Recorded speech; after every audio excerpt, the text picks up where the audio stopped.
呢個係以10年計嘅周期，一世人一次嘅機會，就係你去開始配置非美元資產。港股我哋今年見到有好多妖股啦，嗱，譬如話我哋新消費，咁即係你個人係有呢個配置？個人肯定有啦，今年已經贏晒好多人啦。咁如果係話 halving 導致佢產生一個巨大嘅波動，堅定咁樣持有，最好密碼都唔記得咁啊。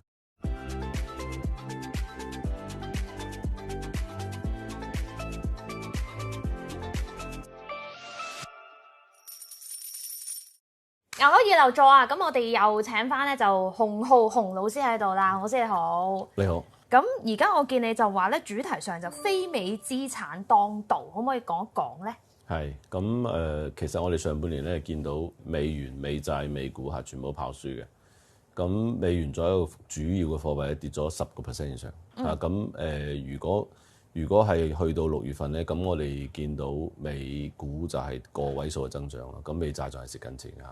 咁所以而家我哋見到美債喺過去2個月嘅累積嘅呢一個 drawdown， 即係呢一個損失，咁應該係我哋20幾年嚟有數據最大一次啦。咁所以作為一個傳統嘅避險貨幣、傳統嘅避險資產美債，咁其實佢係冇幫大家避到任何險啊，反而增加咗你風險。咁所以呢一個就上半年嘅情況。咁其實如果呢個情況嘅產生嘅原因，主要係因為資金從美元資產撤出嚟，去其他資產，譬如話咩黃金啊、白銀啊、加密啊、非美啊，譬如話我哋香港啊、歐洲啊咁樣嚇。咁所以呢啲資產跑得非常好。黃金係年初至今升咗接近30%，白銀仲勁啲嚇。咁我哋港股升咗20幾，歐股升咗20幾。咁所以我哋相信呢一個情況，佢係呢一個 rotation， 即係呢個大嘅輪動嘅開始，即係從美元嘅資產流去非美元資產。咁所以呢個時候，即係我相信好多朋友喺過去幾年佢有喺美元嗰度賺到盤滿缽滿㗎啦。咁淨係 Nvidia 都3年翻3倍㗎啦。咁所以我哋可以考慮一下，就話我哋將過去幾年啲 earning 咧，即係呢啲贏嘅錢咧，咁我哋 reallocate 去其他嘅市場嚇，咁其他嘅資產裏邊。咁如果係咁樣嘅話咧，咁呢一個 rotation 啱啱先開始。咁所以我哋有望喺未來幾年佢會加速嘅。即係嚟緊係應該更加係做多呢個港股、黃金、白銀嗰啲係嘛？係冇錯。係。呢個係啱啱開始嘅週期，即係 at least 今年㗎咯。呢個係以10年計嘅週期，係啊，呢個係我認為係一世人一次嘅機會，就係你去開始配置非美元資產，因為非美元資產嘅呢一個 performance 或者佢個喺 investor 嘅 portfolio 入邊嘅 relative weighting 呢個佢係喺一個歷史最低點嘅。咁所以一個人一世可能就係呢次機會。嗱，4月嘅時候你就精準地預測過呢個股市，無論係美股定係港股暴跌啦。而家個市況仲有冇個入手嘅好時機咧？即係咪而家 anytime 入去都得？但係美股就係唔同情況，係咪應該咁樣講？我相信短期嚟講，佢可能會有一個 consolidation 嘅需要嚇，無論係美股呢一波咁勁嘅反彈啦，或者係美元已經從115去到916啦。咁我哋最近呢2-3日，我哋 actually 最近呢1個星期，我哋係見到個美元喺度反彈緊。雖然佢弱弱地喺度冇乜人講，咁其實佢係從916去到98㗎啦，係啊。咁所以因為呢個趨勢，即係上半年呢個趨勢去到好行啊，咁佢喺短期，即係譬如話係有1-2個月咧，其實佢係有一個反彈嘅需求嘅，係啊。咁所以亦都唔好話，即係如果係手上未有開始做 rotation 嘅朋友，咁其實你係因為呢種係技術反彈，咁你趁住反彈你可以take 啲 winning 去 allocate 去其他資產裏邊嘅。但係你覺得個 portfolio 點都係有啲美股嘅係嘛？冇錯，係因為你美股你始終係整個全球指數50%。咁你可以低配，咁你低配你可能都有3%，係啊喺美股。咁同埋咧美股嗰啲大股票咧嚇，咁其實佢個 earnings 係好勁嘅，咁佢個技術突破非常。你睇下而家 Meta 做嘅嘢嚇，Amazon、Google 同埋嗰個Nvidia 做啲嘢嚇，佢全部都係改變人類生產方式嘅。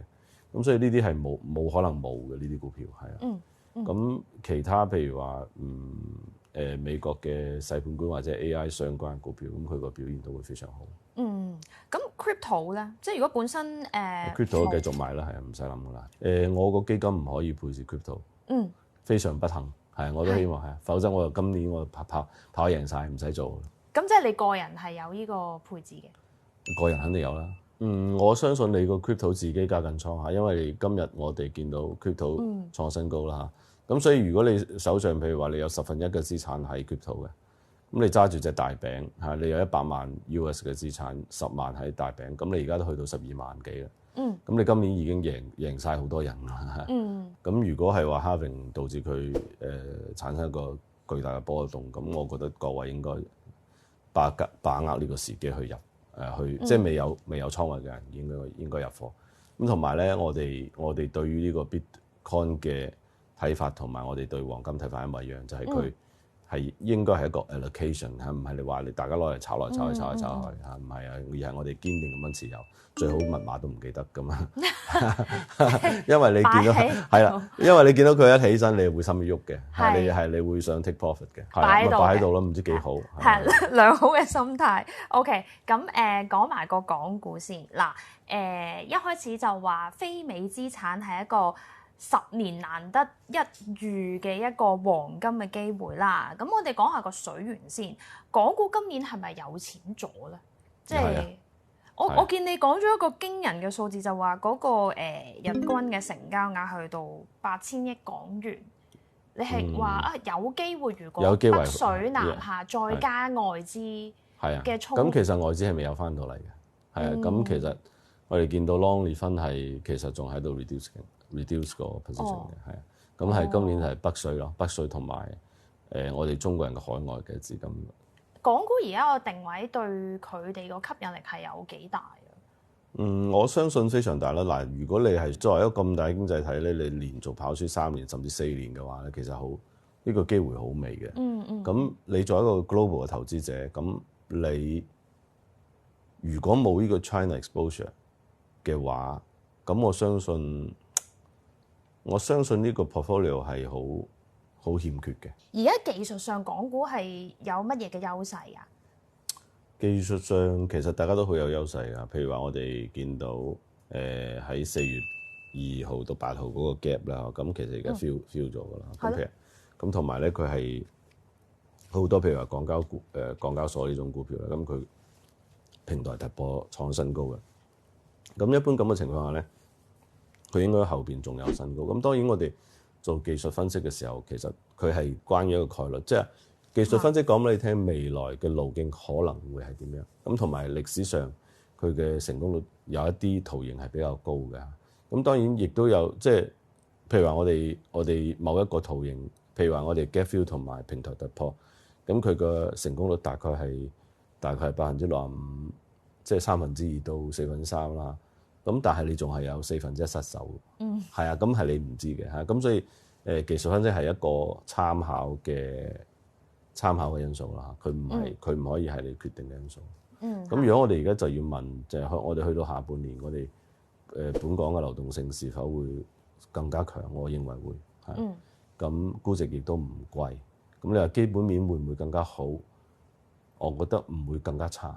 係啊，咁所以如果係咁樣嘅話，咁你嘅成功率就會比較高啲。恆指咧，上半年你喺度 predict 嘅時候就話Q3 個高位會超越24,000，咁而家的而且確已經上到去啦。下一步去到依個嘅點樣講咧，節骨眼嘅一個點啊，咁我哋個大主題係咪仍然堅定？即係而家投資者應該點樣做咧？係啊，我覺得應該堅定持有啊，係啊，因為揸緊中指係嘛？係啊，即係考驗信念㗎咯喎。咁同埋咧，港股我哋今年見到有好多妖股啦，嗱，譬如話我哋新消費嘅三劍客啦嚇，我哋有啲咩霸王茶姬啊呢啲咁嘅，係啊咩老鋪黃金啊，仲有一隻乜嘢係嗰個 Pop Mart。哦，Pop Mart 嚇，咁呢啲都係升到冚聲，升咗幾倍嘅。係。咁我哋再睇下，譬如話啲穩定幣概念股、加密概念股，譬如話我哋嘅中資券商啦，大家都係升到冚冚聲。今日我哋見到招商國際亦都升咗啦。咁我哋再睇下，譬如話創新藥啦，譬如話我哋啱啱講到嘅恒瑞製藥啦，咁其實呢啲都係逆價，即係佢嘅估值係高過咗 A 股嘅。咁所以我覺得我哋有好多機會嚇。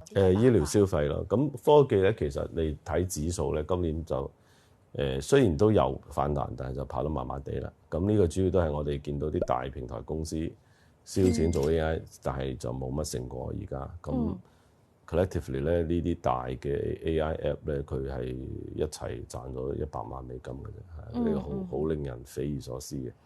咁然後咧就剩翻3間公司喺度打外賣戰，係啊，咁一單外賣賺2毫子，一杯奶茶2毫半，我唔知你點樣賺錢啦。反正我覺得係好令人費解行為係。咁人哋啲鬼佬啲 AI 咧就喺度搞啲鬼佬啲科技公司喺度搞 AI，我哋係搞外賣，咁我所以係啊。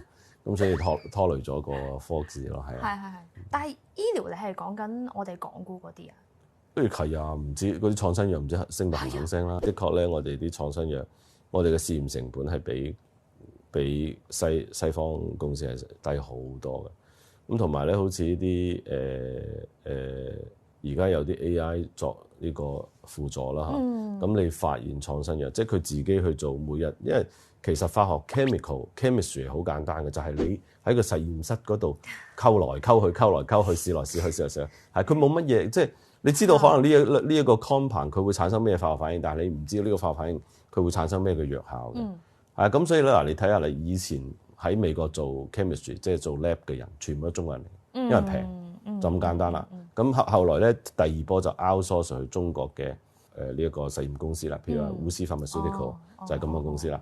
咁然後呢個第三波就係我哋用啲 AI 去自己去做呢個實驗啦，去做 trial and error。咁你個創新藥嘅成本就大大降低，速度大大提升。咁所以呢個就係第三波革命啦。咁所以我覺得去到今年就係主要因為我哋有一個爆發，即係我哋有一個AI 嘅爆發咁所以好多呢啲AI 嘅算力都係用咗喺創新藥。咁呢個係對於我哋即係整個人類社會嚟講都係一個好大嘅進步嚟。不過另外一樣咧就係咁當然有啲嘢都係講故仔，即係譬如話攞中藥去治療呢個dementia 呢個老年痴呆症，呢啲係講故仔。好，咁我哋就第一節嘅部分，我哋先傾到呢一度嚇。咁我哋下集咧仲有更多嘅精彩內容，包括講下咧係香港上市嘅新股啦，同埋一啲嘅半新股嘅表現嘅。好，咁啊唔該晒洪老師嘅分析嚇。